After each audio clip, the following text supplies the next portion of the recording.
Mr. President, I would ask the following remarks to be in a different part of the record. Without objection. Thank you, Mr. President. If Senator Cardin would bear with me for 4 or 5 more minutes. Mr. President, our democracy is founded on checks and balances, not just among the branches of government. Our founders enshrined freedom of the press in the Bill of Rights for a reason. You can't have a functioning democracy without freedom of the press. That's why last week the Newseum marked its annual Day Without News to remind Americans what our country would be, what we would be like, what we would look like, how we would act without a free press. Journalists' entire job is to ask tough questions, to challenge powerful interests.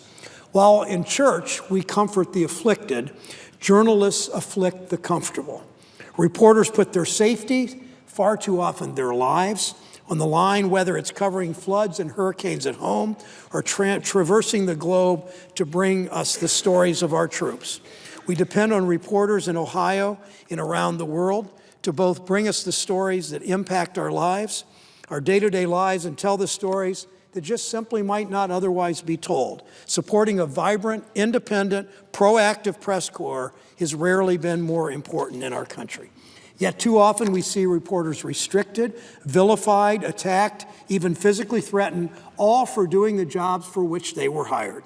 Today brought news in this body that some people in this building, some members of the Senate, are trying to bar reporters from asking senators questions. This is outrageous. If senators can't handle tough questions from reporters about their plans to take health care away from millions of Americans, maybe they should change the bill, not restrict the reporters. Or remember that Oval Office meeting with Russian officials?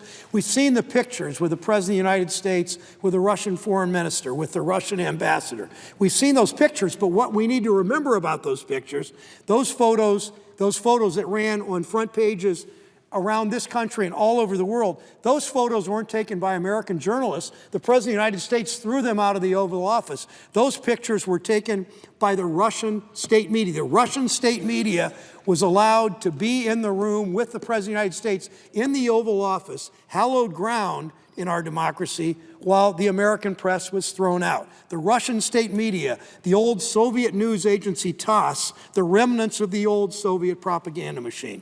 The American press was barred. When you hide from the press, you hide from the American people. On November 16th, a group representing more than a dozen journalism organizations sent a letter to the president-elect. They wrote, "This isn't about access for the press itself. It's about access for Americans in diverse communities around the country. Having a strong independent White House and congressional press corps isn't just important for those reporters' stories. Think about the signal it sends to mayors and city council members and state legislators. If the president, if members of Congress, the president, by throwing press out of the Oval Office in bringing in the old Soviet news agency TASS, or the Senate throwing reporters out of the Senate, if they don't have to be accountable, why should someone as a mayor, why should a city council person, why should a governor think they should be accountable? And it's not just Washington reporters who are vital to democracy.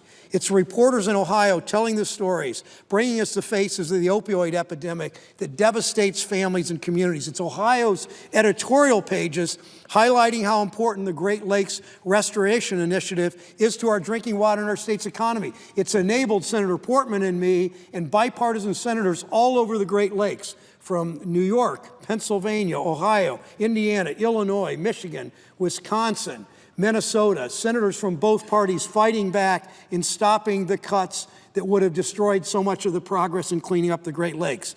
It's journalists in every corner of my state highlighting the devastation the proposed budget would have on our schools and our housing and our rural communities. It's emphasizing again, Mr. President, 200,000 Ohioans right now are getting opioid treatment. 200,000 Ohioans are getting opioid treatment because they have insurance from the Affordable Care Act. It's reminding politicians in Ohio of both parties that that's the case, that we need, those people need insurance. That's what a free press does. Parenthetically, Mr. President, I would add, my wife is a journalist. She's a Pulitzer Prize winner. She's a columnist. She is soon to be a novelist. She clearly has outspoken views about this, as I do. She's a member of the press. I'm a member of this body. We both believe in a free press. We both believe in a free democracy.